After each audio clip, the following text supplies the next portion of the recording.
الحمد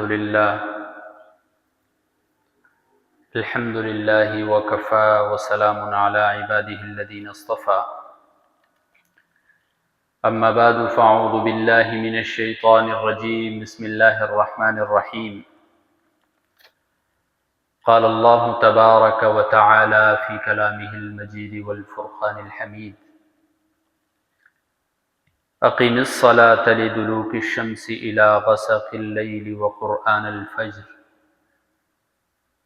إن قرآن الفجر كان مشهودا ومن الليل فتهجد به نافلة لك عسى أن يبعثك ربك مقاما محمودا وقال النبي صلى الله عليه وسلم وما تقرب إلي عبدي بشيء أحب إلي مما افترضت عليه وما يزال عبدي يتقرب إلي بالنوافل حتى أحبه وقال النبي صلى الله عليه وسلم عليكم بقيام الليل فإنه دأب الصالحين قبلكم وهو قربة إلى ربكم ومغفرة للسيئات ومنهاة للإثم صدق الله وصدق رسوله النبي الأمي الهاشمي الكريم ونحن على ذلك لمن الشاهدين والشاکرین والحمد للہ رب العالمین۔ تمام حضرات پیار و محبت سے درود شریف پڑھیں۔ اللہم صلی علی محمد وعلی آل محمد کما صلیت علی ابراہیم وعلی آل ابراہیم انک حمید مجید۔ اللہم بارک علی محمد وعلی آل محمد کما بارکت علی ابراہیم وعلی آل ابراہیم انک حمید مجید۔ محترم سامعین و سامعات، اللہ رب العزت کا لاکھ لاکھ شکر ہے کہ اللہ رب العزت نے ہمیں اس پرفتن دور کے اندر اپنی مصروفیات سے بالاتر رکھتے ہوئے اپنی عبادت کی توفیق عطا فرمائی۔ اس پر اللہ رب العزت کا جتنا شکر ادا کیا جائے کم ہے۔ سامعین ذی وقار، میں نے آپ حضرات کے سامنے قرآن مجید کی ایک آیت تلاوت فرمائی ہے۔ اسی طرح رسول اللہ صلی اللہ علیہ وسلم کے فرامین مبارکہ میں سے دو فرمان مبارک آپ حضرات کے سامنے بیان فرمائے ہیں۔ اللہ رب العزت سے دعا ہے کہ اللہ رب العزت مجھے حق سچ کہنے کی توفیق عطا فرمائے، پھر ہم سب کو اس پر عمل کرنے کی توفیق عطا فرمائے۔ عزیزان گرامی قدر احباب، ایک انسان کے لیے یہ بہت بڑا اعزاز ہے کہ وہ اللہ رب العزت کا مقرب بندہ بن جائے، اور دنیا کے اندر ہر شخص یہ چاہتا ہے کہ میں اللہ رب العزت کا مقرب بندہ بن جاؤں، نیک بندہ بن جاؤں، صالح بندہ بن جاؤں۔ چنانچہ دنیا کے اندر لوگوں نے اللہ رب العزت تک پہنچنے کے لیے مختلف طریقے اپنائے۔ بعض لوگ کافر ہو گئے، بعض لوگ مشرک ہو گئے، بعض لوگ یہودی ہو گئے، بعض نصرانی ہو گئے۔ مشرکین مکہ سے پوچھا گیا کہ آپ ان بتوں کی عبادت کیوں کرتے ہیں؟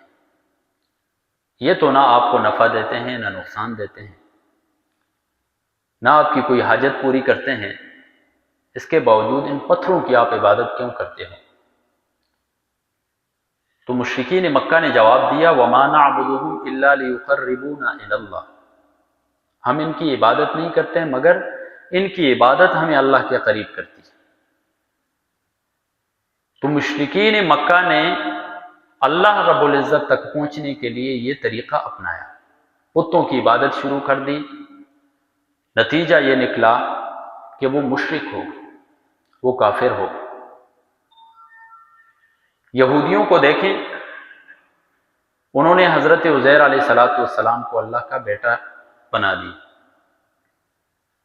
عیسائیوں کو دیکھیں، انہوں نے حضرت عیسیٰ علیہ السلام کو اللہ کا بیٹا بنا دیا۔ اور بیٹا کس لیے بنایا؟ تاکہ اللہ سے نسبت جڑ جائے۔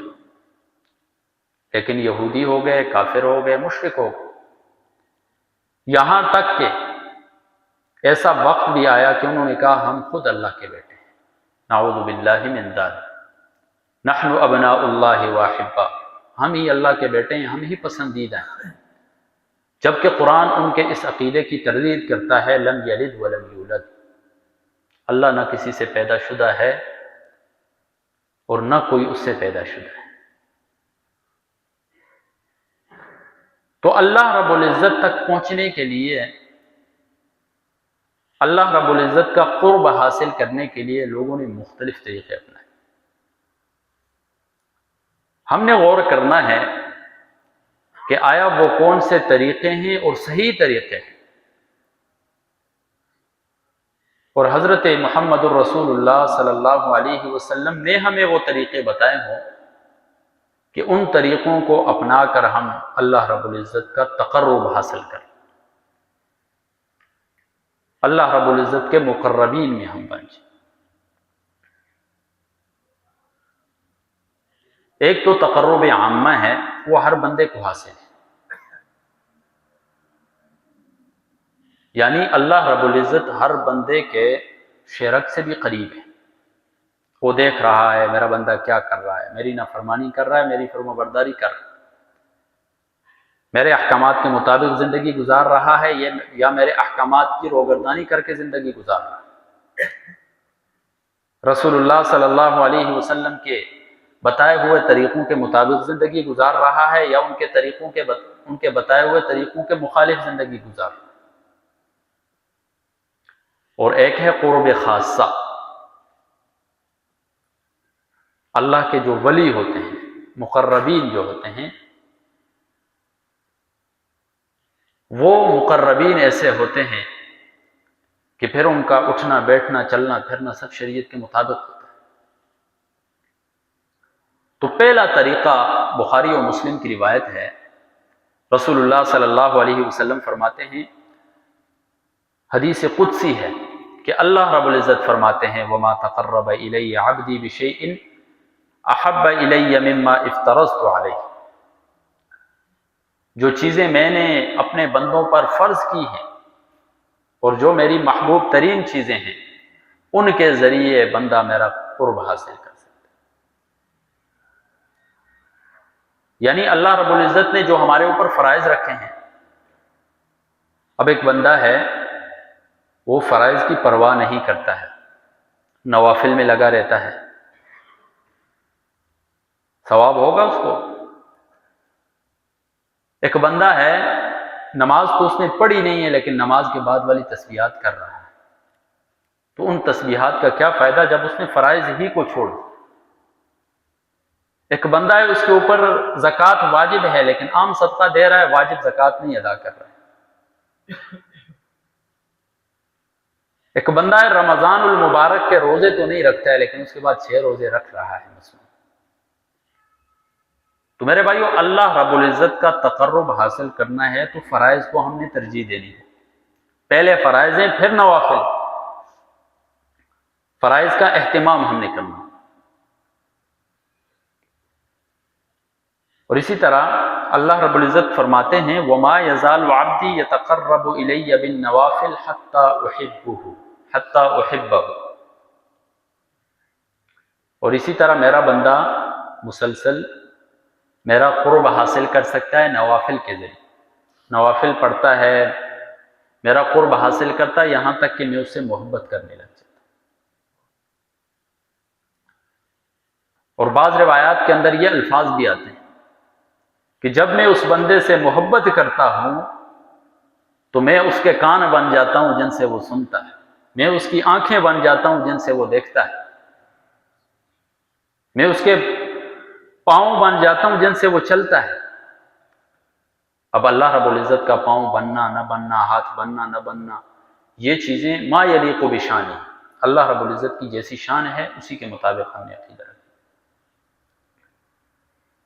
تو محدثین اس کی تشریح یہ فرماتے ہیں کہ اس کا مطلب یہ ہے کہ وہ بندہ ان کانوں کے ذریعے پھر جائز چیز کو سنتا ہے، ان کانوں کو غلط چیز سننے میں استعمال نہیں کرتا ہے، ان آنکھوں کو بد نظری میں استعمال نہیں کرتا ہے، حلال چیزوں کے اوپر نظر ڈالتا ہے، اور ان پاؤں کو استعمال کر کے حرام کی طرف نہیں جاتا ہے، حلال کی طرف جاتا ہے۔ تو میرے بھائیوں، پہلا طریقہ جو ہے وہ یہ ہے کہ ہم اللہ رب العزت کا قرب حاصل کر سکتے ہیں کس کے ذریعے؟ فرائض کی پابندی کر کے، نوافل کی پابندی کر کے۔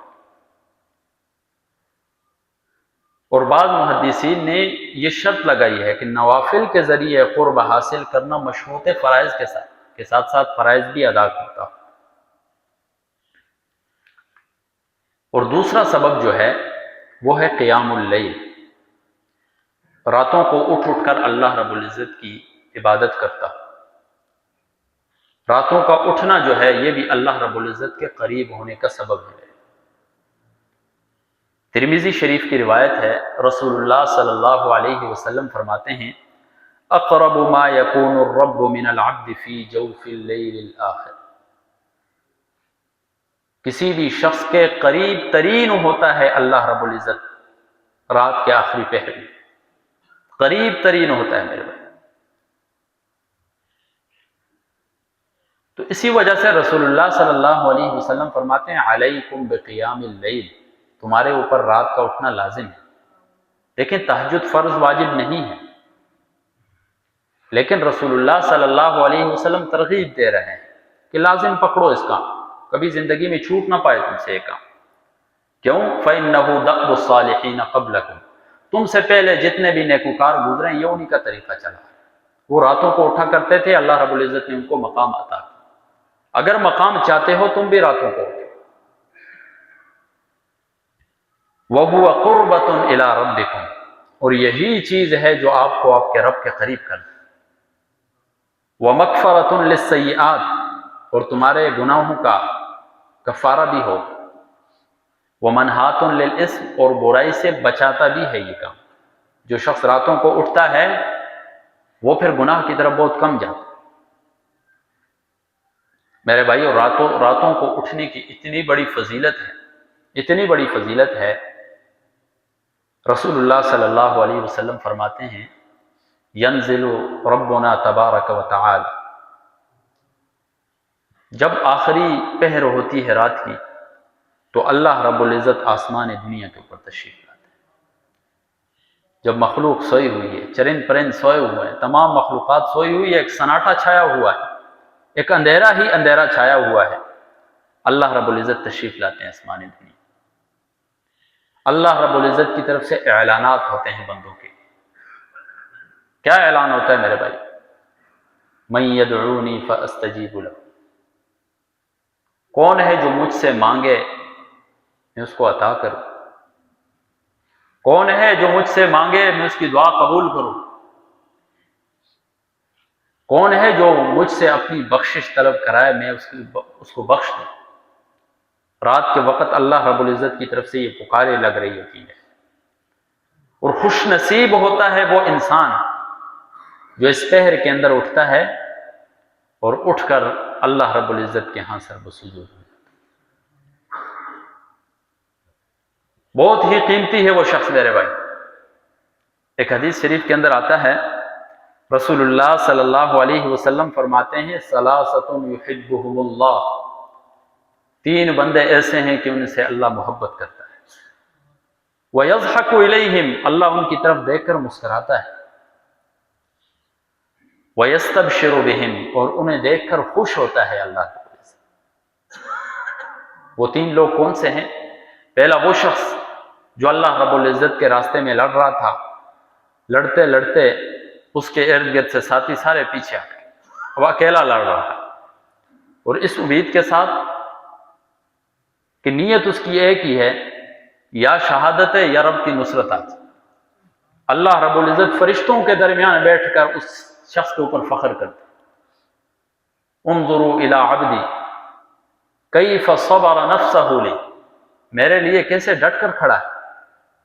اللہ رب العزت ایسے شخص سے محبت کرتے ہیں، اس کے کام کو دیکھ کر مسکراتے ہیں اور خوشی محسوس کرتے ہیں۔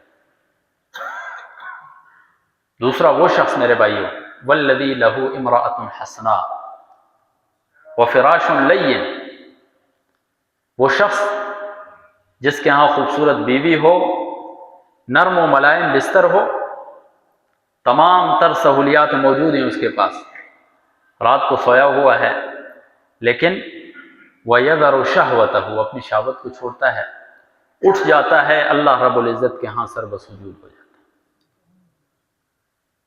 اگر وَلَوْ شَاءَ لَرَقَدَ، اگر چاہتا تو وہ سو سکتا تھا۔ وفادار بیوی بھی موجود ہے، نرم و ملائم بستر بھی موجود ہے، اس نے نرم و ملائم بستر کو بھی چھوڑا، وفادار بیوی کی کروٹ کو بھی چھوڑا اور اٹھ کر اللہ رب العزت کے ساتھ وفاداری کا ثبوت دی۔ اللہ رب العزت اس شخص کو دیکھتے ہیں، خوش ہوتے ہیں، محبت کرتے ہیں، مسکراتے ہیں اس شخص کی طرف۔ اور تیسرا وہ شخص جس نے سفر کیا، سفر سے آ کر، عموماً سفر کے بعد تھکاوٹ ہوتی ہے انسان، تو جی چاہتا ہے کہ میں سو جاؤں، میں آرام کر لوں، لیکن وہ مسافر آیا، تھوڑا سا آرام کیا، پھر اٹھ کر اللہ رب العزت کے سامنے کھڑا، تو اللہ رب العزت اس سے محبت کرتے، اس کی طرف مسکراتے ہیں۔ تو میرے بھائیو، رات کا اٹھنا جو ہے بڑا قیمتی ہے۔ آج اگر ہم نے اپنے مسائل حل کروانے ہیں تو راتوں کو اٹھنا پڑے گا۔ رب العالمین کو راضی کرانا ہے تو راتوں کو اٹھنا ہوگا۔ کم از کم 24 گھنٹے کے اندر 1 گھنٹہ ہم نے اپنی وفاداری کا ثبوت دینا چاہیے رب العالمین کے ساتھ۔ وہ 1 گھنٹہ ہمارا ایسا ہونا چاہیے کہ دنیا کے کسی بشر سے ہمارا تعلق نہ ہو، صرف رب العالمین کے ساتھ ہمارا تعلق ہونا چاہیے۔ وہ ٹائم نہ اپنے بچوں کو دے، نہ بیوی کو دے، نہ کسی بشر کو دے۔ پھر آپ دیکھیں زندگی کے اندر پھر برکتیں کیسے آتی ہیں، زندگی کیسے گل گلزار ہوتی ہے میرے بھائی۔ اس کا سکون آپ دیکھیں، اس کا سکون اور اس کی لذت وہی محسوس کر سکتا ہے جو راتوں کو اٹھتا ہے میرے بھائی۔ ہمارے تو رسم و رواج ہی ایسے بن چکے ہیں کہ ایک ماں رات کو بچے کو سلا رہی ہے، تھپکیاں دے رہی ہوتی ہے، ساتھ یہ کہتی ہے کہ جلدی سو جاؤ، صبح اسکول کے لیے اٹھنا ہے۔ حالانکہ ہم اپنے الفاظ بدلیں گے تو زندگی ہماری بدل جائے گی۔ اپنے بچوں کو سلائیں تو یہ کہہ کر سلائیں کہ بچے جلدی سو جاؤ، صبح نماز فجر کے لیے اٹھیں، تو نماز فجر کے لیے اٹھا، سکول کے لیے بھی اٹھ جائے گا۔ اور ہم اپنی مسجدوں کی حالت دیکھیں، اپنی گھروں کے اندر دیکھیں کہ فجر کے ٹائم سناٹا چھایا ہوتا ہے، اسی سے آدھے گھنٹے بعد ہماری روڈوں کے اوپر رش لگ جاتی ہے۔ دنیا کے کام ہمارے لیے اہمیت کے قابل ہیں، لیکن دین کے کام کوئی اہمیت کے قابل نہیں ہے۔ مکمل طور پر ہم کامیاب اس وقت ہوں گے جب دین کو ہم دنیا کے اوپر ترجیح دیں، تب ہمیں دین بھی حاصل ہو جائے گا، دنیا بھی حاصل ہو جائے گی۔ اور تیسرا سبب کیا ہے میرے بھائی؟ سجدے کی حالت جو ہے یہ اللہ رب العزت کو کے بہت قریب کر دیتی ہے انسان۔ رسول اللہ صلی اللہ علیہ وسلم فرماتے ہیں، اقرب ما یکون العبد من ربی وہو ساجد، ایک بندہ اپنے رب کے قریب ترین اس وقت ہوتا ہے جب وہ سجدے کی حالت میں ہوتا ہے۔ تو میرے بھائیو، جو ہماری سب سے قریب ترین حالت ہے، وہ قریب ترین حالت ہم نے اسی رب العالمین کے سامنے کر لی۔ اس رب العالمین کے علاوہ کسی کو بھی سجدے کے لائق ہم نے نہیں سمجھا۔ دنیا کے اندر نہ قبر ہماری سجدہ گاہ بنے، نہ کوئی بشر ہمارا سجدہ گاہ بنے، نہ کوئی مردہ، نہ زندہ کوئی بنے۔ سجدے کے لائق صرف اور صرف وہ رب العالمین کے ساتھ۔ اور انسان جب سجدہ کرتا ہے تو اس رب العالمین کے بڑا قریب پہنچ جاتا ہے۔ اور اسی طرح چوتھا سبب جو ہے یہ خاص طور پر عورتوں کے لیے ہے۔ رسول اللہ صلی اللہ علیہ وسلم فرماتے ہیں، المرأۃ عورۃ، عورت جو ہے سراسر پردہ ہے، سراپا پردہ ہے۔ وَإِنَّهَا إِذَا خَرَجَتْ مِنْ بَيْتِهَا، اور جب وہ اپنے گھر سے نکلتی ہے، استشرفها الشیطان، شیطان اسے مزین کر کے پیش کرتا ہے۔ شیطان کی کوشش ہوتی ہے کہ وہ اس کے ذریعے بہکائے مردوں کو، اور ایک اور روایت میں آتا ہے کہ شیطان اس کی پسلی کے اوپر بیٹھ جاتا ہے جب تک وہ گھر سے باہر ہوتی ہے، اسے مزین کر کے پیش کر رہا ہوتا ہے تاکہ رب العالمین کے بندے جو ہیں وہ بہک جائیں، گناہ کے اندر مبتلا ہو جائیں، فتنے میں مبتلا ہو جائیں۔ تو رسول اللہ صلی اللہ علیہ وسلم فرماتے ہیں فَإِنَّهَا أَقْرَبُ مَا تَكُونُ مِنَ اللَّهِ فِي قَعْرِ بَيْتِهِ، وہ اللہ کی بندی اللہ رب العزت کے قریب ترین اس وقت ہوتی ہے جب وہ اپنے گھر کے اندر ہوتی ہے۔ وہ گھر جو ہے وہ اس کے لیے سب سے بڑی فضیلت والی جگہ ہے، اس گھر میں وہ سب سے زیادہ اللہ رب العزت کے قریب ہوتی ہے۔ اور آج ہمارا مغربی طبقہ اس پر اعتراض اٹھاتا ہے کہ اسلام نے عورت کو باؤنڈ کر کے رکھ دیا ہے گھر کے اندر۔ اسلام نے عورت کو اگر گھر کے اندر رہنے کی تلقین کی ہے تو مرد کو اس کا خادم بنا دیا، یا وہ مرد باپ کی صورت میں اس کی خدمت کر رہا ہے، یا بیٹے کی صورت میں خدمت کر رہا ہے، یا بھائی کی صورت میں خدمت کر رہا ہے، یا شوہر کی صورت میں خدمت کر رہا ہے۔ اسلام نے تو عورت کا مقام بڑھایا ہے میرے کو۔ اسلام ہی تو وہ ہے جس نے آ کر عورت کی قدر و قیمت کو اجاگر کیا۔ اسلام سے پہلے تو عورت بازار کے اندر بکا کرتی۔ اسلام نے بتایا ہے کہ یہ بہت قیمتی چیز ہے، یہ کلام اللہ قیمتی ہے، ہم اسے غلاف کے اندر چھپا کر رکھتے ہیں، غلاف میں لپیٹتے ہیں، اس کے اوپر ڈسٹ نہ پڑ جائے۔ عورت بھی بہت قیمتی چیز ہے، اور اس کی حفاظت تب ہوگی جب یہ پردے کے اندر ہوگی، جب یہ گھر کے اندر ہوگی۔ سونا بیچنے والا جو ہوتا ہے وہ اپنی دکان کے اندر سونا جو ہے بڑے اہتمام کے ساتھ چھپا کر رکھتا ہے۔ ہمیں یہ پیغام مل رہا ہوتا ہے کہ ہر قیمتی چیز جو ہے وہ چھپی ہوئی ہوتی ہے، خزانہ چھپا ہوا ہوتا ہے۔ تو یہ عورت ایک خزانہ ہے۔ تو اس کی شان کے مطابق یہ ہے کہ وہ اپنی شان کو پہچانے، اپنے مقام کو پہچانے، اور اپنے گھر کے اندر زیادہ سے زیادہ رہے، اپنے پردے کے اندر رہے، بے حیائی نہ پھیلائے۔